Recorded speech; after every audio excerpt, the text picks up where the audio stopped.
Carta do apóstolo Paulo aos Romanos, capítulo 1, verso 16 e 17. Assim diz, irmãos, a palavra de Deus: porque não me envergonho do Evangelho, porque é o poder de Deus para a salvação de todo aquele que crê, primeiro do judeu e também do grego, visto que a justiça de Deus se revela no Evangelho, de fé em fé, como está escrito: o justo viverá por fé. Irmãos, depois de amanhã é terça-feira, dia 31 de outubro, como os irmãos devem lembrar, 31 de outubro é uma data comemorativa ou uma data memorável para as igrejas protestantes, aquelas que romperam com o catolicismo romano, pelo fato de que na história, no dia 31 de outubro de 1517, um monge chamado Martinho Lutero prega na porta da igreja do castelo de Wittenberg as suas 95 teses essas em que ele está protestando, ele está indo contra os abusos da igreja católica romana medieval. Ele fala contra o papado, ele fala contra as indulgências, ele fala contra a salvação pelas obras. Essas são algumas das suas teses. A partir de então, do dia 31 de outubro de 1517, em que terça-feira agora, depois de amanhã, a gente faz 506 anos da Reforma Protestante, desencadeou uma série de movimentos na Europa que nos alcançou até o dia de hoje, no século 21. Muitas igrejas surgiram, igrejas protestantes, como por exemplo, igreja presbiteriana, igreja congregacional, igreja batistas, e mais recentemente, século 19, século 20, vai surgindo outras igrejas como a Assembleia de Deus e outras demais. Todas as igrejas evangélicas hoje é oriundo da Reforma Protestante. E o triste é que a maioria das igrejas sequer conhecem o que foi a Reforma Protestante, o que a Reforma Protestante creu, pregou, protestou contra os abusos da Igreja Católica Romana. A partir de então surgiu várias doutrinas, não que surgiu como sendo algo novo, mas que foram redescobertas à luz do estudo das Escrituras. Martinho Lutero era um monge agostiniano, um padre, que foi designado para estudar em Wittenberg e ser o pastor daquelas igrejas, debaixo da autoridade do príncipe Frederico III. E nos seus estudos das Escrituras, ele se formou em doutor em Escritura. Ele descobriu uma série de verdades que estavam sendo ocultas pela Igreja Católica Romana. Dentre elas, o modo como pobres pecadores como nós somos justificados diante de um Deus santo e justo. E o que é que ele descobre? Que o homem, ele é justificado somente pela fé, não por obras, não por trabalho, não por suor próprio, não por esforço próprio, mas somente pela fé na pessoa e na obra de Jesus Cristo é que pecadores são justificados e aceitos por Deus. No meio da Reforma Protestante, ainda no século XVI, no ano de 1545 a 1563, 18 anos, houve o Concílio de Trento pela Igreja Católica, exatamente para esbarrar ou fazer um movimento contra a reforma dessas verdades recém-descobertas pelo monge Martinho Lutero, que estava sendo difundida, propagada, e uma vez que ele colocou isso diante do povo, o povo praticamente abandonou o catolicismo romano, e houve uma série de coisas, até coisas tristes.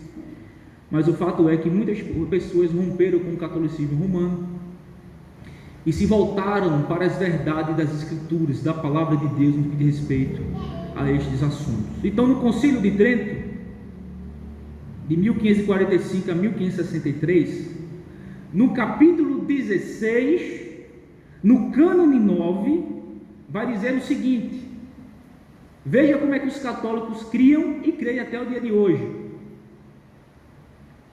E essas verdades que ressurgiram das Escrituras, que foram recém-descobertas, protestavam contra isso. Então, no capítulo 16, no cânone 9, do documento que elaboraram nesse conselho por um decorrer de 18 anos, diz assim: se alguém disser que somente pela fé o ímpio é justificado, em termos tais que signifique que nada mais se requer para cooperar para a obtenção da graça da justificação, e que de modo nenhum é necessário que ele seja preparado e ajustado pelos impulsos da sua própria vontade, seja anátema. Em outras palavras, a Igreja Católica Romana acredita de que para que o homem seja justificado por Deus, ele tem que cooperar com seus esforços, com seus méritos, com as suas obras, para que ele possa ser justificado por Deus. E nesse documento ele deixa muito claro de que aquele que crê que somente o ímpio é justificado pela fé, seja anátema. E a gente pode lembrar já de alguns textos, Gálatas. Paulo fala exatamente ao contrário. Se alguém vos prega um outro evangelho que vá além daquele que já temos pregado a vocês, seja anátema. E qual é o tema central da carta aos Gálatas? Que o homem é justificado somente pela fé, sem obras da lei, como os Gálatas queriam retornar ao cerimonialismo do judaísmo. Então, exatamente ao contrário do que esse conselho decretou como sendo verdade de Deus, porque para os católicos não somente a Escritura é autoridade, mas os concílios e tradições também é verdade. A autoridade papal também é como a autoridade de pé de igualdade com as Escrituras. A Bíblia diz exatamente ao contrário daquilo que eles dizem. Ainda no mesmo capítulo 16, no cânone agora 24, fala de um aumento da justificação e, portanto, concebe como um processo. Eles entendem a justificação como sendo um processo que culminará no seu final lá no fim, quando o homem morre. Então veja o que diz nesse cânone 24: se alguém disser que a justiça recebida não é preservada e que também não é aumentada diante de Deus por meio das obras, do esforço, mas que as boas obras mencionadas são simplesmente frutos e sinais da justificação obtida e não uma causa do seu aumento, seja anátema, seja maldito. Exatamente ao contrário daquilo que a Bíblia revela do que é as boas obras e do que é a justificação. A justificação não é um processo em que o ímpio alcançará lá no final, mas a justificação é um ato do passado, é quando a pessoa crê. Então eles misturam justificação com santificação. E segundo a concepção dos católicos, como é que o ímpio ele é justificado diante de Deus? Através dos seus esforços, através das suas boas obras, ele vai adquirindo, ele vai conquistando méritos ao longo de toda a sua vida. Ele vai também se valer dos méritos tanto de Jesus Cristo como os méritos dos santos que morreram. Como é que ele obtém os méritos dos santos? Que ele chamava de o tesouro da igreja que está no céu. Eram os méritos de Cristo junto com os méritos dos santos, dos apóstolos e de todos aqueles que foram canonizados ao longo da história. Como é que eles adquiriam para si os méritos dos santos e de Cristo? Através de boas obras, através da caridade, através da penitência, através da Eucaristia, que a cada domingo Cristo é sacrificado novamente na missa. Tudo isso eram meios e modos em que o crente, o fiel, adquiria para si méritos para que naquele grande dia ele pudesse ser justificado diante de Deus. E detalhe, eles entendiam que pouquíssimas pessoas seriam justificadas quando chegassem diante de Deus pelos seus próprios méritos. Por exemplo, esses são os santos que eles canonizaram. Mas o que é que acontecia? Eles chegavam diante de Deus, eles não tinham mérito suficiente em si para ser justificado por Deus, e ele era lançado aonde? Purgatório. A palavra purgar vem de pagar, ou purgar pecado, ou expiar pecado. E o purgatório tem origem num lugar de fogo, em que os pecados de todos os fiéis que estavam lá estavam sendo purgado, purificado, expiado. E os entes queridos vivos, a partir de missas, de rezas em favor do seu ente que já morreu e que está no purgatório, era atribuído novos méritos a ele, até chegar na medida exata em que ele seria tirado do purgatório e levado ao céu.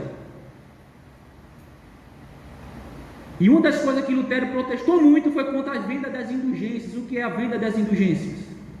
Era um documento papal com o selo do Papa, pronunciando perdão de pecado. Perdão de pecado. O principal vendedor de indulgência era um homem chamado Johann Tetzel.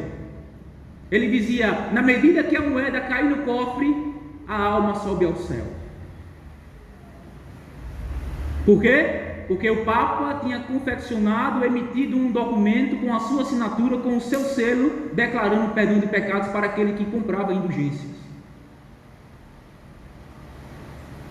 Quando a moeda tilinta no fundo do cofre, a alma sobe do purgatório para o céu.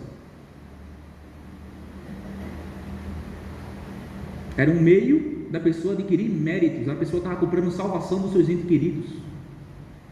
As pessoas estavam comprando perdão do pecado.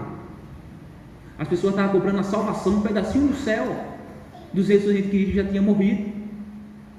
E até mesmo aquelas pessoas que já estavam vivas, elas poderiam comprar também esse documento como uma forma de perdão de pecado.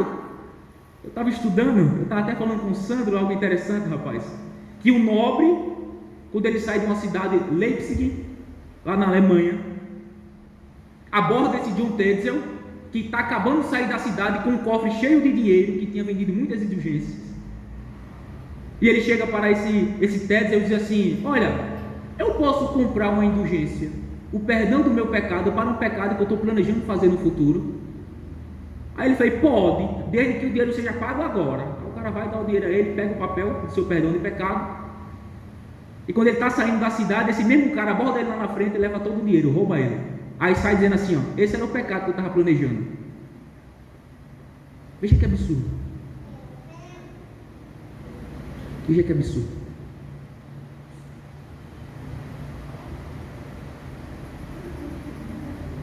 Mas de fato, irmãos, o que é que a Bíblia diz de modo como o homem ele é justificado? Um detalhe, voltando um pouquinho, as indulgências era o substituto das penitências. O que era penitências? Penitências era a forma de as pessoas se mutilarem a fim de expiar seus pecados. Os monges ficavam se batendo com chicotes, se mutilando todo. Outros iam para o gelo, ficava nu ou com os pés descalços, segurando a vela assim no gelo a noite toda, como uma forma de se mutilarem, como uma forma de adquirir méritos, como uma forma de expiar os seus pecados. Outros rezavam para os santos, assim eles iriam adquirindo os méritos para que naquele grande dia fosse justificado diante de Deus. Só que pouquíssimas pessoas, segundo a concepção romana, saíam da vida para direto para o céu. Somente aqueles santos que foram canonizados, considerados muito piedosos. Mas a maioria é tudo por purgatório, para purgar os seus pecados, para depois adquirir os méritos suficientes e serão elevados para o céu. Mas o que a Bíblia diz, irmãos? sobre o modo como o homem ele é justificado diante de Deus. Primeira coisa que eu quero destacar é que ninguém será justificado por obras. Ninguém será justificado por méritos próprios, por esforço, por obras. Romanos 3, versículo 20, diz assim: visto que ninguém será justificado diante dele, de Deus, por obras da lei. Tem algo mais claro do que isso? Visto que ninguém será justificado diante de Deus, diante dele, por obras da lei. No versículo 19, no versículo antes, ele vai mostrar o efeito da lei.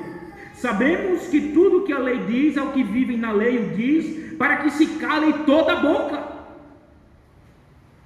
Então chega o homem, como nós, diante de Deus, ou diante da sua lei, e diz assim: olha, eu serei salvo, justificado pelos meus méritos. Vai ser apresentada a lei, vai dizer assim: cale-se, cale-se. A lei diz ao homem: cale-se, você não tem mérito, você não merece, você merece a condenação.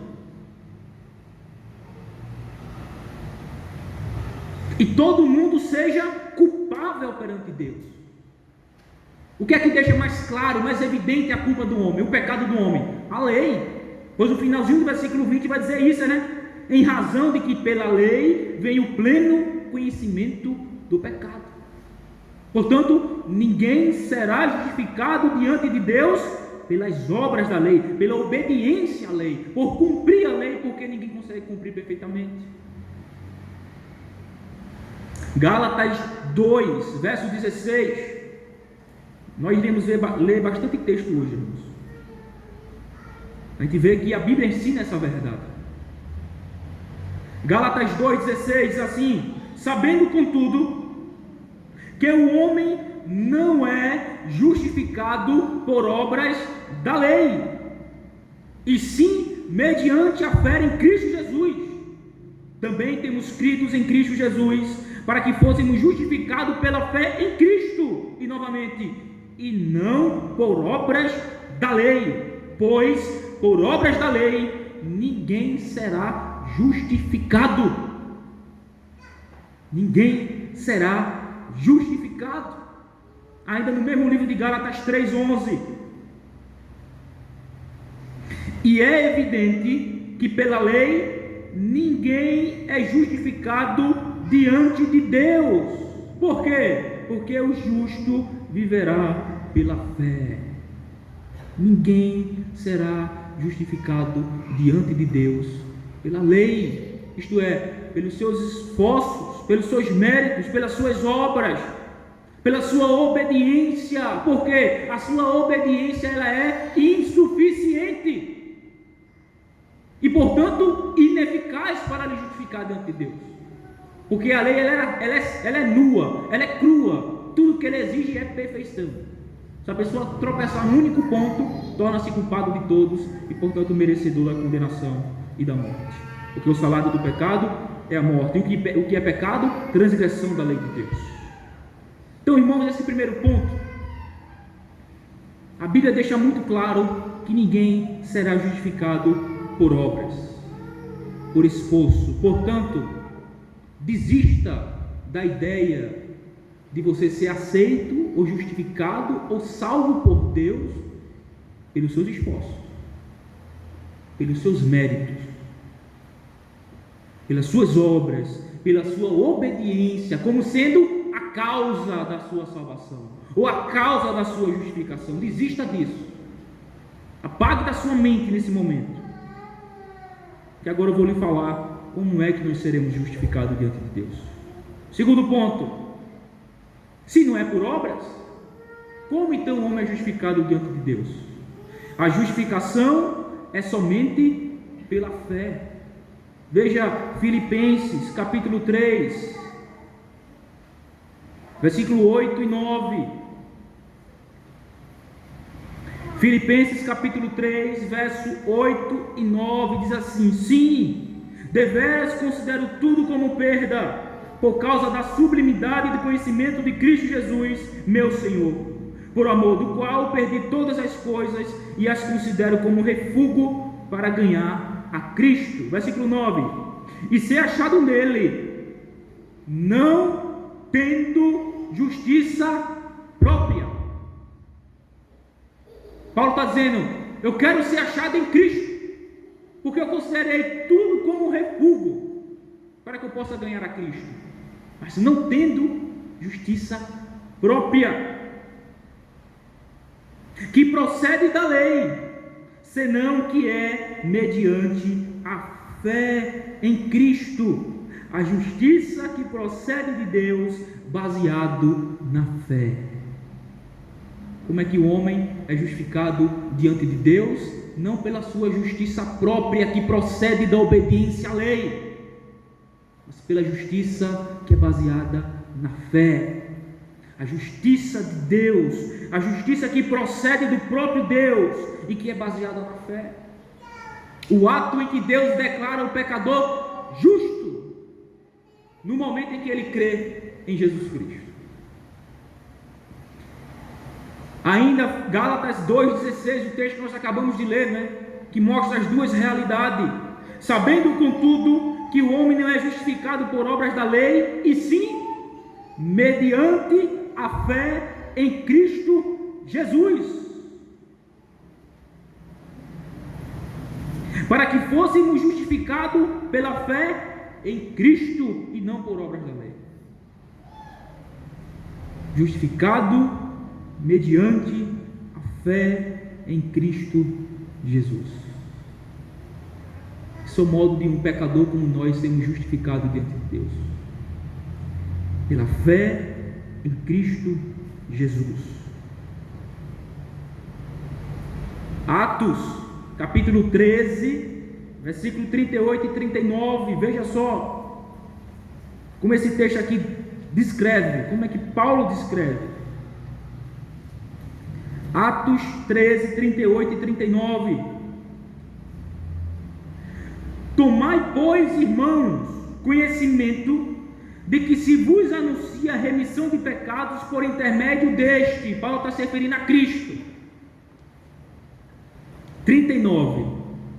E por meio dele, Jesus Cristo, todo o que crê é justificado de todas as coisas das quais vós não pudeste ser justificado pela lei de Moisés.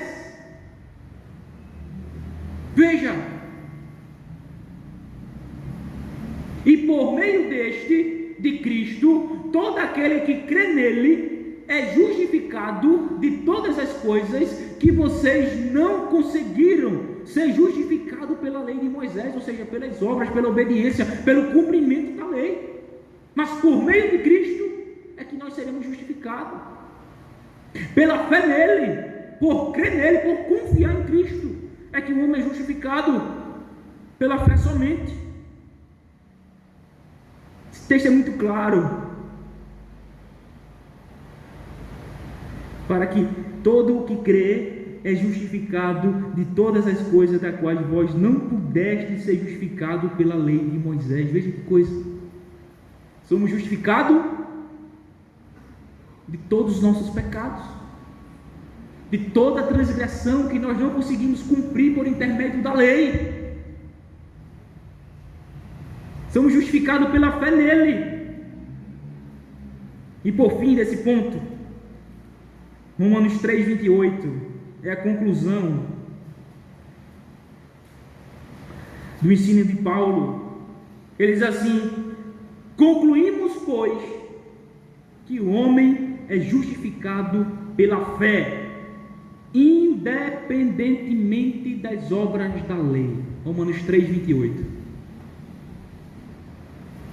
ênfase: independentemente pelas obras da lei, isto é, independentemente dos seus méritos, dos seus esforços, das suas obras, mas o homem é justificado pela fé somente em Jesus Cristo. pela fé somente em Jesus Cristo. Então você diz, pastor, não é mérito? Não. Não é suor meu? Não. Não é esforço meu, labuta, trabalho meu? Não. E é o quê? Confiança na pessoa e na obra de outro, a saber, Jesus Cristo. É você crer em Jesus Cristo. É você depositar toda a sua confiança e esperança na pessoa de Cristo e na obra de Cristo em seu lugar, em sua obediência ativa e passiva. Na sua obediência ativa significa que você vai confiar em Cristo, em que Ele cumpriu perfeitamente a lei de Deus no seu lugar, sem quebrar um único ponto, essa lei que você é culpado. Cristo, Ele cumpriu perfeitamente em sua obediência ativa a lei de Deus, à risca, sem pecado, sem tropeçar, nem palavras, nem pensamento, nem intenções e desejos, cumpriu perfeitamente a lei de Deus, amou a Deus de todo o coração. E na sua obediência passiva, você vai crer, confiar, colocar sua esperança somente na obra de Cristo, o fato dele ter se entregado e morrido pelos seus pecados, no seu lugar, como pagamento de um preço pelo seu resgate, sua morte expiatória na cruz do Calvário, a sua ressurreição para a sua justificação. É crer somente pela fé em Jesus Cristo. Esse é o modo como você é salvo, esse é o modo como você é justificado e aceito diante de Deus. Não é por obras, não é por obras. Esse texto está muito claro. Concluímos, pois, que o homem é justificado pela fé, independentemente das obras da lei. Independentemente pelas obras da lei. Agora, a fé tem um objeto. A fé, ela não crê na fé, fé na fé. A fé tem um objeto, tem um alvo em que ela confia. E quem é esse alvo? O fundamento da justificação é a pessoa e obra de Jesus Cristo. Romanos 3:24. Sendo justificados gratuitamente por sua graça, mediante a redenção que há em Cristo Jesus. Somos justificados, somos salvos pela graça, mediante a fé em Jesus Cristo. E o fundamento dessa justificação é a obra de Cristo, a pessoa e a obra de Cristo. Aqui em 3:24 vai mostrar, mediante a redenção que há em Cristo Jesus. Redenção é o preço pago, o preço que Cristo pagou para nos redimir. Essa palavra redenção era aplicada para o mercado de escravos da época. A pessoa pagava um preço para redimir um escravo. Foi o que Cristo fez. Ele pagou o preço pela nossa redenção. E qual foi o preço que ele pagou? Com sua própria vida.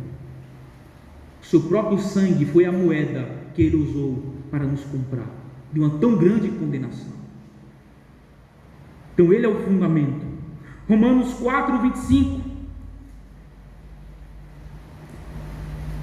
O qual foi entregue por causa das nossas transgressões e ressuscitou por causa da nossa justificação. Mais uma vez apontando para um aspecto da obra de Cristo, a sua ressurreição. Se ele só morre e não ressuscita, não adianta de nada.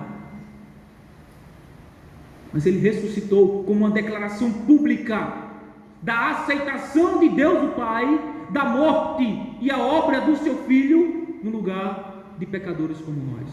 E agora todo aquele que nele crê, este será justificado. E agora Deus pode ser o justo e o justificador daquele que tem fé em Jesus Cristo, pela sua obra. Esse é o fundamento da nossa justificação, é a pessoa e a obra de Cristo. Romanos 5:9, a primeira parte. Romanos 5:9, a parte A. Logo, muito mais agora, sendo justificados pelo seu sangue. Sangue aqui está fazendo alusão ao quê? A obra de Cristo, ao sacrifício de Cristo, a sua morte no lugar do seu povo de pecadores como nós.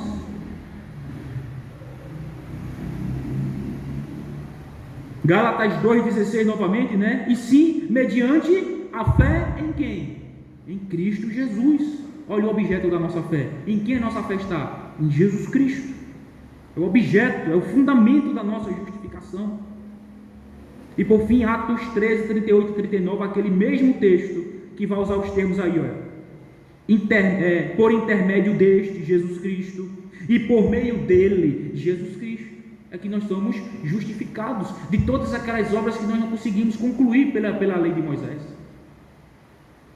Então, irmãos, o fundamento da nossa justificação é a pessoa e obra de Cristo.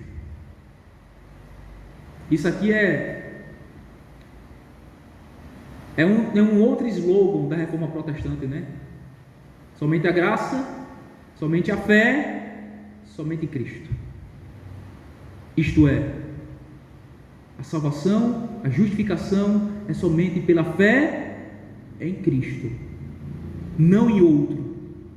Não é Cristo mais você, não é Cristo mais as suas obras, não é Cristo mais os seus esforços, os seus méritos, não é Cristo mais Santo Agostinho, não é Cristo mais Maria, sua mãe, não é Cristo mais nenhum dos santos, mas é Cristo e Cristo somente. É pela pessoa e obra dele, pelos méritos dele, pela sua obediência ativa à lei de Deus e pela sua obediência passiva em se entregar para morrer no lugar de pecadores como nós e de ressuscitar o terceiro dia para a nossa justificação. Cristo e Cristo somente o fundamento da nossa justificação. Não é os méritos de Cristo, mas os méritos de outro alguém. É somente os méritos de Cristo, a obra de Cristo, a obediência de Cristo, a pessoa de Cristo. Se for Cristo, 99,9% e 1% você, e 0,1% você, não há salvação. Mas é 100% Cristo, e Ele somente, pois Ele é o fundamento da justificação, pois Ele é o fundamento da nossa justificação, é a sua pessoa e a sua obra. Agora, irmãos,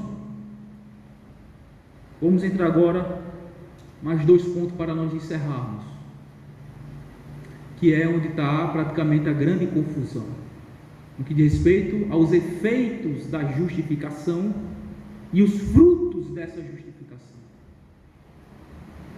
Pois muitos vão dizer assim: certo, se não é minhas obras, se não é o meu esforço em que eu sou justificado, então está certo, eu creio em Jesus Cristo e vou viver a vida que eu quero.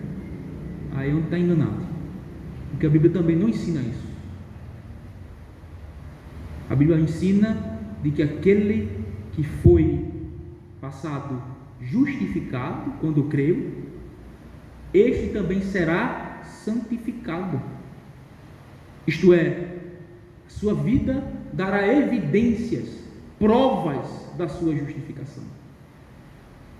Isso se vê por intermédio das obras, da nossa conduta, do nosso modo de viver, como nós iremos ver agora, primeiramente, os efeitos dessa justificação. Quais são os efeitos daquele que é justificado diante de Deus? Justificação essa que é pela fé em Jesus Cristo. Primeiro, Romanos 5, 1 e 2. Justificado, pois, mediante a fé, temos paz com Deus. Olha o objeto aparecendo novamente: por meio do nosso Senhor Jesus Cristo. Então, qual é o primeiro efeito que aquele que é justificado pela fé adquire, ou tem, ou recebe em seu relacionamento com Deus? Paz. Paz com Deus. Por que paz? Porque o estado natural do homem diante de Deus é de inimizade. Não há paz entre essas duas partes, entre o ímpio e Deus. Existem inimizades, guerras. uma falta de comunhão, intimidade, de proximidade. Mas uma vez que somos justificados pela fé em Jesus Cristo, e quando nós cremos, a justiça de Cristo é imputada na minha vida, eu sou revestido da justiça perfeita de Cristo, a paz é estabelecida entre as duas partes, entre o pecador e Deus, o pecador agora justificado. Versículo 2: por intermédio de quem? Jesus Cristo, obtivemos igualmente acesso pela fé a esta graça, na qual estamos firmes e gloriamos-nos na esperança da glória de Deus. Um outro efeito é o quê? O privilégio do acesso a Deus, da comunhão com Ele, da intimidade ante o trono da sua graça, uma vez que nós fomos justificados. O estado inalterado, veja aí, por intermédio de quem obtemos igualmente acesso pela fé a esta graça, que é a justificação, não é? Na qual estamos firmes, um estado inalterado. Aquele que é justificado não será mais condenado, como diz o apóstolo Paulo. Portanto, agora, nenhuma condenação há para aqueles que estão em Cristo Jesus. Romanos 8, primeiro. São dos efeitos. Veja um outro efeito em Romanos capítulo 5, versículo 9, finalzinho. Logo, muito mais agora, sendo justificado pelo seu sangue, seremos por ele salvos da ira. A justificação nos salva da ira. O fato de nós sermos justificados pela fé em Jesus Cristo nos livrou da ira vindoura da parte de Deus, que cairá contra todo mundo ímpio, contra todo aquele que continua rejeitando o Filho de Deus, contra todo aquele que continua renegando, rejeitando, não aceitando, não crendo na pessoa e na obra de Jesus Cristo, o Filho de Deus. Uma ira lhe está reservada, que virá futuramente. E a justificação nos livra da ira de Deus. Isso são os efeitos da justificação. Ou seja, nós não seremos futuramente objetos ou alvos da ira de Deus. Por quê? Porque já fomos alvos e objetos da sua graça salvadora.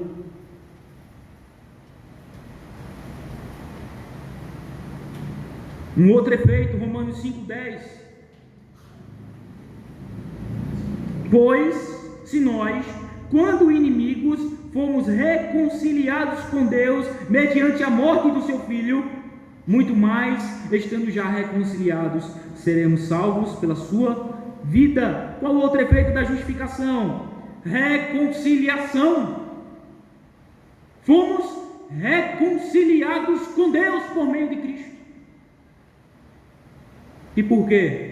Porque o estado natural do homem é de inimizade. Inimizade. E por meio de Jesus Cristo, da justificação que é pela fé no seu nome, na sua obra, na sua pessoa, a paz foi estabelecida, a reconciliação foi feita entre as duas partes. Um outro efeito, Efésios 1:5. Isso são tudo privilégios, irmãos, tudo privilégios trazidos por Cristo. Diz assim: e nos predestinou para Ele, para Deus, para a adoção de filhos. Por meio de quem? De Jesus Cristo, segundo o beneplácito da sua vontade. Um outro efeito da justificação é a adoção de filhos. Você já parou para pensar nisso? Você é um ímpio, um perverso, um condenado, um merecedor da ira, do inferno, e que por meio da fé em Jesus Cristo, você é e passa a ser filho de Deus. Filhos por adoção, por meio de Jesus Cristo. Veja que coisa. Novamente, Gálatas 4, versículo 4 e 5. Vindo, porém, a plenitude do tempo, Deus enviou seu Filho, nascido de mulher, nascido sob a lei, para resgatar os que estavam sob a lei, a fim de que recebêssemos a adoção de filhos. Cristo veio para nos resgatar da maldição da lei e para nos tornar filhos de Deus.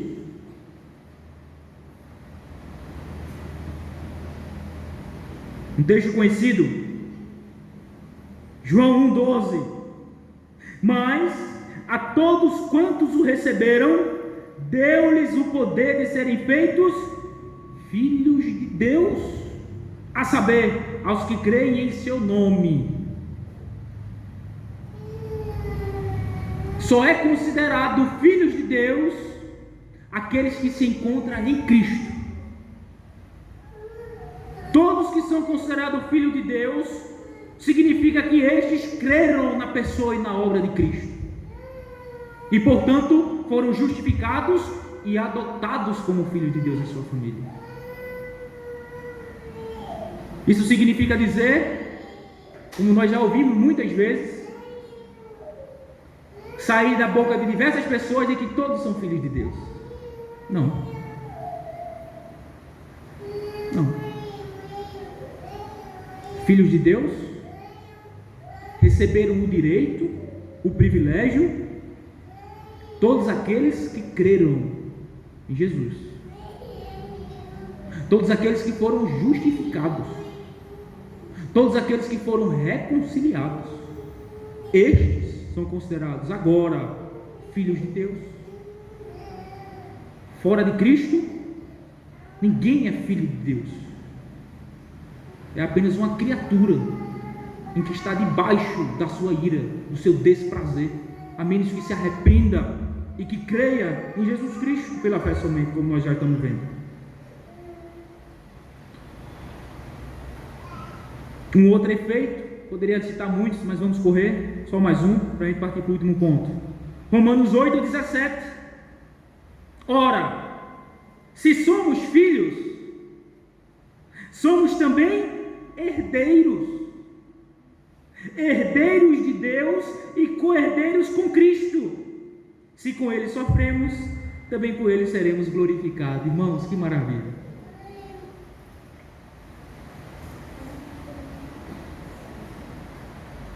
Você passou a ser um merecedor do inferno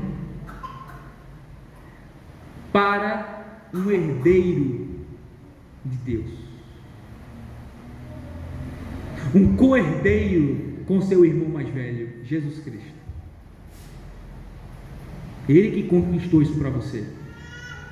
O mérito é dele, a honra é dele, o louvor é dele, e ele nos deu isso gratuitamente, pela fé e confiança na sua pessoa e na sua obra. Irmãos, você é um herdeiro de Deus. Você já parou para pensar nisso?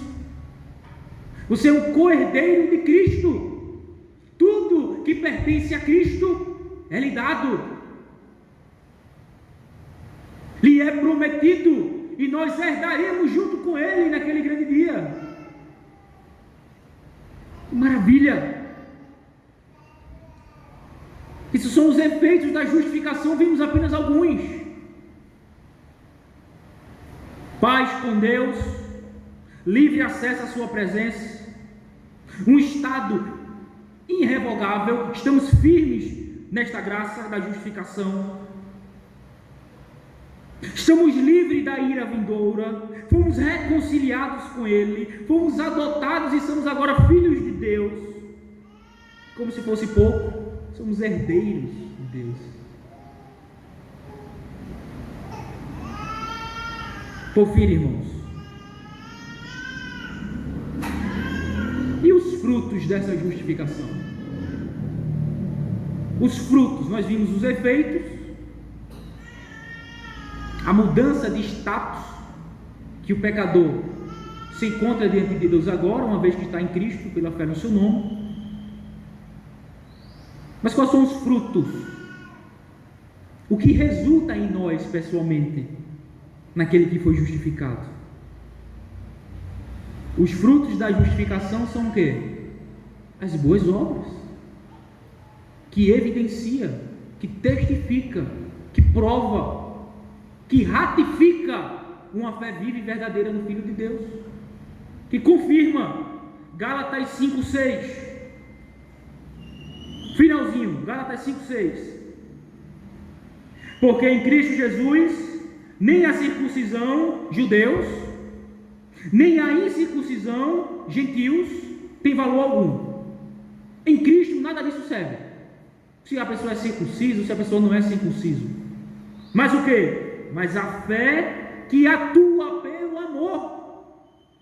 A fé salvadora, a fé bíblica, a fé genuína, verdadeira, viva, é uma fé atuante. É uma fé que se move. É uma fé que se evidencia, que se mostra.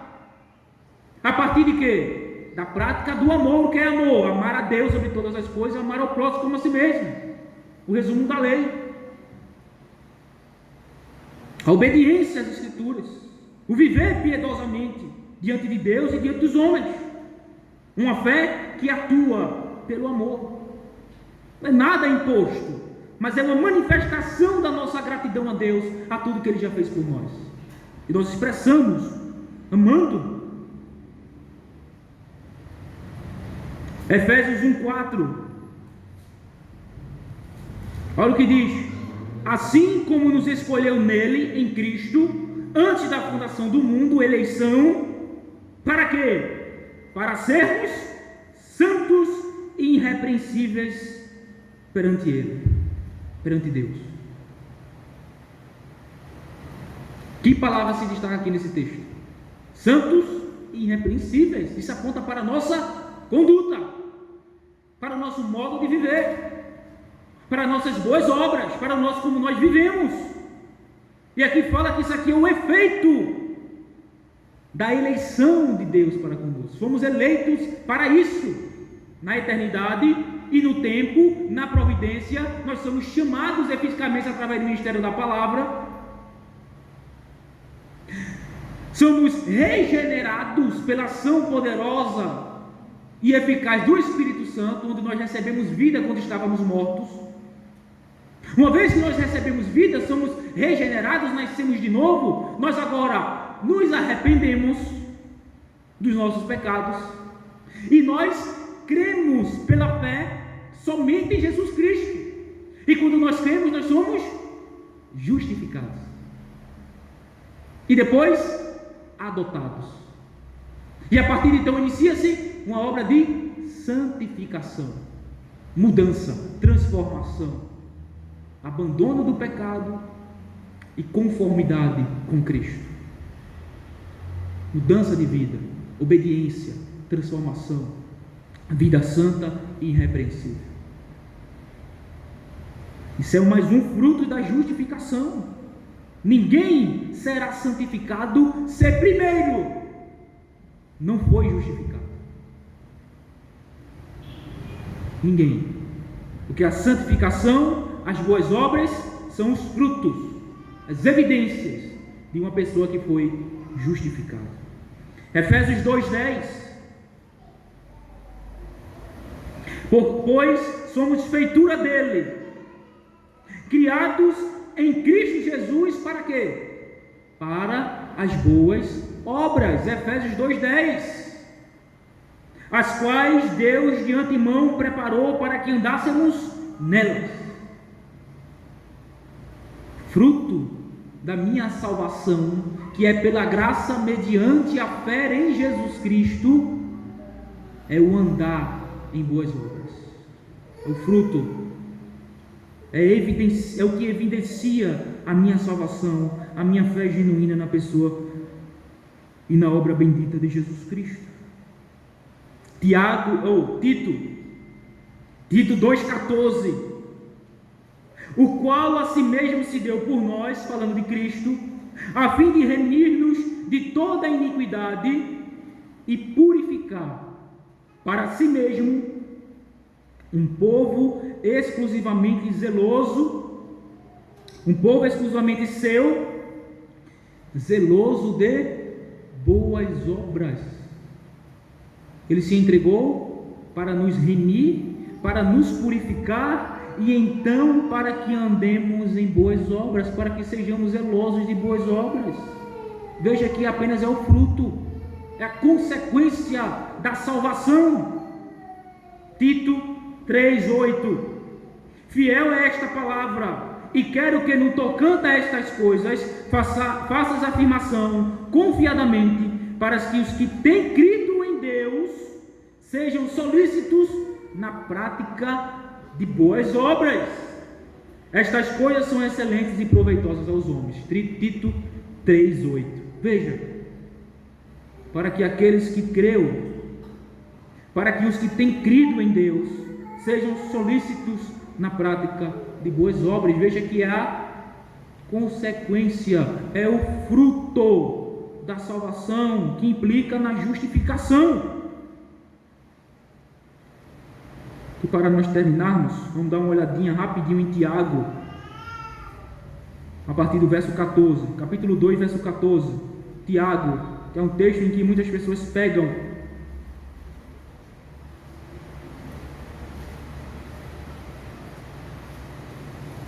Tiago 2, do 14 em diante, eu quero destacar aí, versículo 18,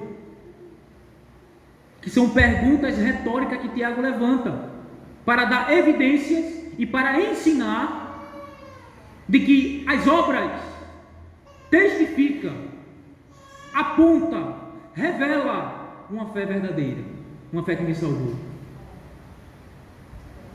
Veja o que ele diz no versículo 18: mas se alguém dirá, tu tens fé e eu tenho obras, mostra-me essa tua fé sem as tuas obras. Agora perceba, e olha o que ele diz: e eu, Tiago, com as obras, te mostrarei a minha fé. Percebem? Com as obras eu te mostrarei a minha fé. Alguém vai dizer, eu vou te mostrar a minha fé sem as obras. Ele vai dizer, não, eu irei com as minhas obras, com as minhas ações, com o meu comportamento, com a minha vida, com o meu estilo de vida, mostrar a minha fé.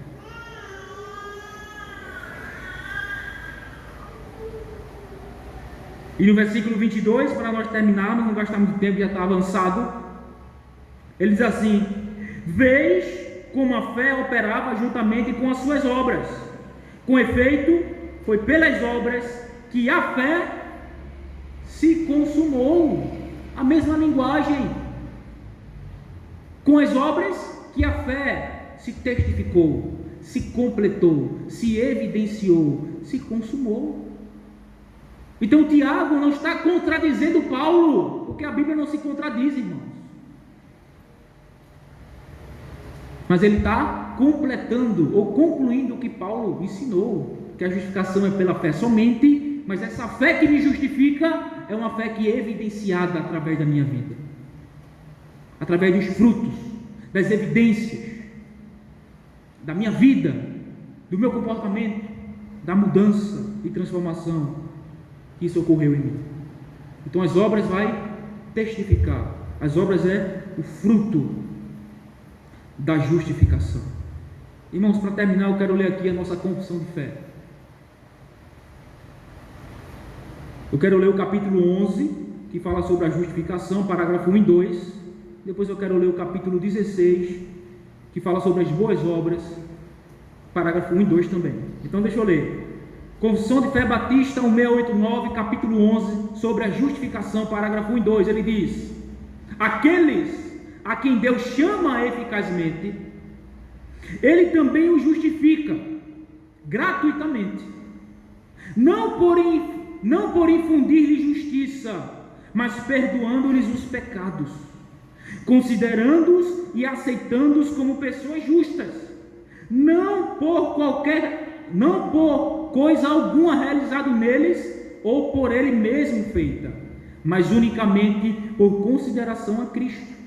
Não por imputar-lhe como justiça a fé, o ato de crer, ou qualquer outra obediência evangélica, mas por imputar-lhes a obediência ativa de Cristo a toda a lei, e sua obediência passiva na sua morte, como total e única justiça deles, que recebem a Cristo e nele descansa pela fé.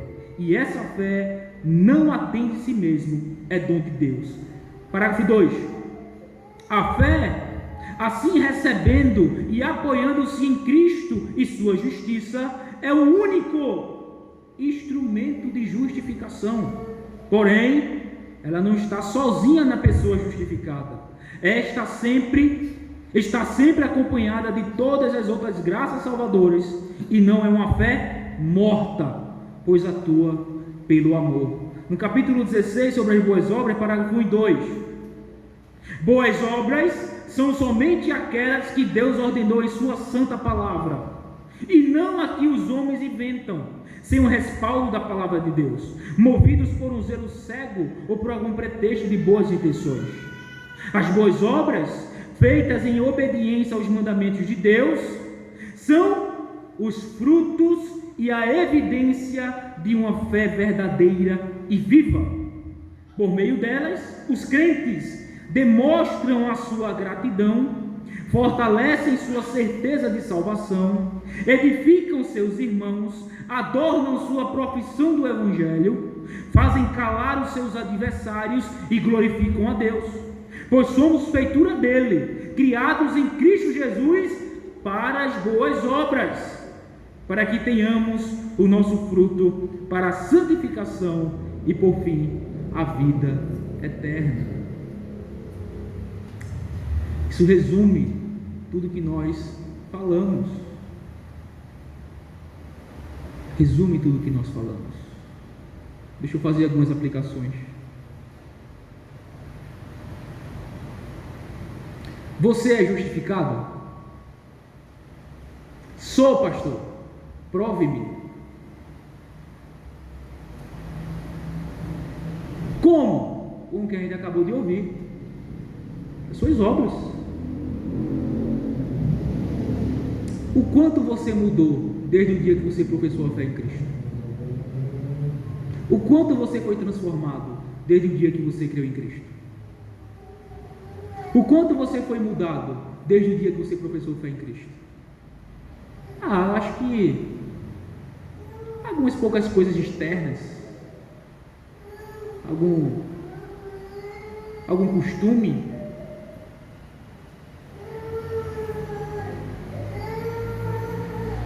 Existe evidência suficiente na sua vida de que você é alguém justificado? Ele disse provas e frutos suficientes na sua vida de que você lá no passado foi justificado quando professou a fé em Cristo, de que de fato você é salvo.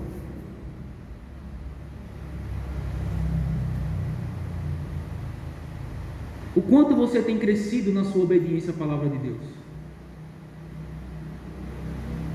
O quanto a sua vida tem sido amoldada, conformada às verdades de Deus? O quanto você tem se arrependido e abandonado os seus pecados e se conformado à imagem de Cristo, se submetido ao seu senhorio? O quanto? Existem evidências claras, contundentes, satisfatórias na sua vida de que isso é uma verdade na sua vida? De que você foi salvo? De que de fato você creu em Cristo pela fé somente? Ou você ainda confia em outras coisas? Ou você ainda deposita e descansa a sua suposta fé, não somente em Cristo, mas também em qualquer outra coisa que você faça ou deixe de fazer?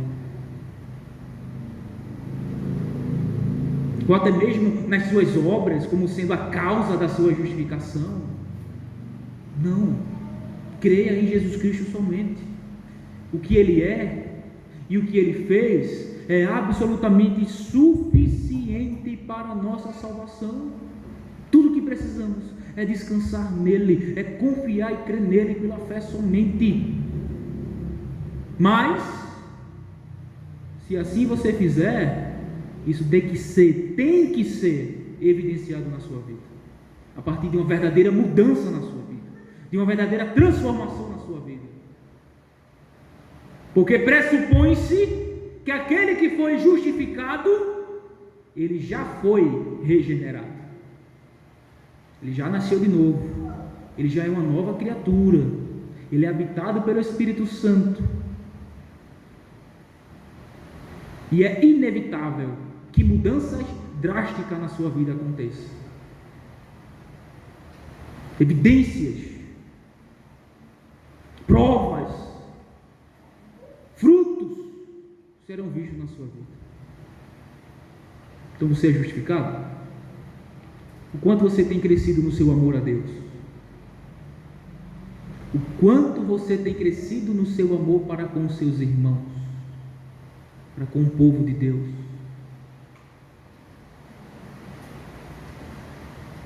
Quanto há de evidência na sua vida? E para você que ainda não é crente professo,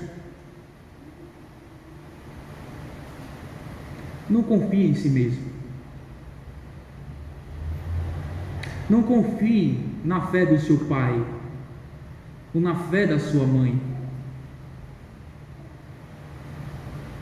Não confie em qualquer outra coisa. Mas nesse momento agora, arrependa-se do seu pecado. Reconheça a tua transgressão, a sua iniquidade, a sua imundícia. E corra para Cristo pela fé somente. Lance-se aos seus pés e confie nele, deposite toda a sua confiança e esperança somente em Jesus Cristo.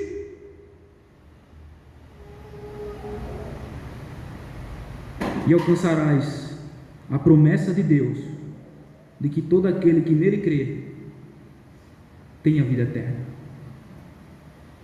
Mas se você continuar incrédulo e rejeitando o Filho de Deus, tudo que lhe resta, e lhe restará, é a ira de Deus, é o ódio de Deus, é o desprazer de Deus.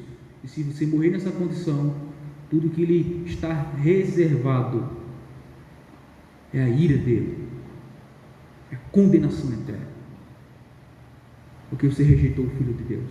O único meio, a única forma de pecadores como nós sermos salvos, Jesus Cristo, e este crucificado e ressurreto dentre os mortos.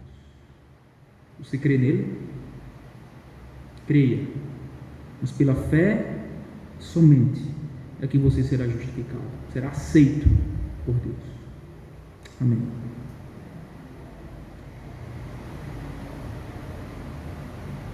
Senhor,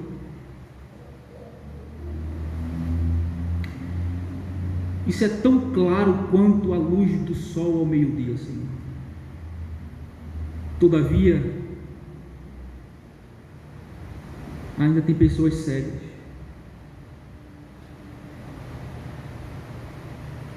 E a menos que o Senhor, por tua graça, desvenda os seus olhos, para que possam contemplar a glória de Cristo, a sua beleza, a sua obra perfeita e suficiente, a sua cruz, a sua morte, a sua ressurreição, o seu senhorio.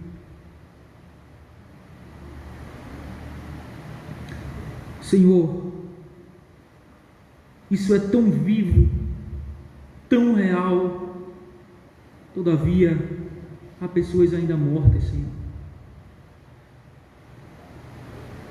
E a menos que o Senhor, por tua graça, lhe dê vida, elas jamais provarão isso, Senhor. Tenha misericórdia. Ó Pai, e se alguém é crente, que esteja com a sua fé, Senhor Deus, abalada, enfraquecida, desanimada, desesperançosa, ó Senhor, usa, Senhor, este sermão para fazer com que os olhos desses irmãos novamente, Senhor Deus, brilhe por Jesus Cristo. Fique boquiaberto, embelezado, admirado, ó Senhor, por tão grande salvação trazida para nós por meio do Teu Filho Jesus Cristo. E de que uma fé simples nele, uma confiança simples, um despojado completo, Senhor Deus, da confiança em nós mesmos, ou de qualquer outra pessoa, e uma fé simples nele, ó Senhor, é suficiente, ó Senhor. É o que Tu exiges, Senhor, para que pecadores indignos sejam salvos, justificados e perdoados por Ti, ó Senhor, reconciliados contigo por meio da fé no Teu Filho amado Jesus Cristo. Que Tu, Senhor Deus, fortaleça o Teu povo, anime, dê força, dê ânimo, dê graça, renove, Senhor Deus, as forças, reaviva, Senhor Deus, o Teu povo, fortalece-o, desperta, ó Senhor, dando-lhes uma maior revelação da pessoa e obra de Cristo Jesus, nosso Senhor. Isso nos basta, Senhor. Nós não precisamos de autoajuda, nós não precisamos de psicologia. Tudo que nós precisamos é uma maior revelação da pessoa e obra de Cristo Jesus, nosso Senhor. Portanto, dai-nos, Senhor, para que tenhamos a nossa fé revigoradas e fortalecidas, Senhor, e que possamos buscar cada vez mais ao Senhor, e crescer ao Senhor na graça e no conhecimento, e Te amar cada vez mais, e amar cada vez mais o Teu povo, e ser zeloso de boas obras, para a honra e glória do Teu santo nome, Pai. Essa verdade, Senhor, já salvou muitas almas, quando anunciada fielmente. Essa verdade é a causa de cá e nós estamos esta noite, Senhor. Porque essa verdade chegou aos nossos ouvidos e desceu ao nosso coração e mudou as nossas vidas. E encontramos descanso para a nossa pobre alma na pessoa e obra bendita de Jesus Cristo, nosso Senhor.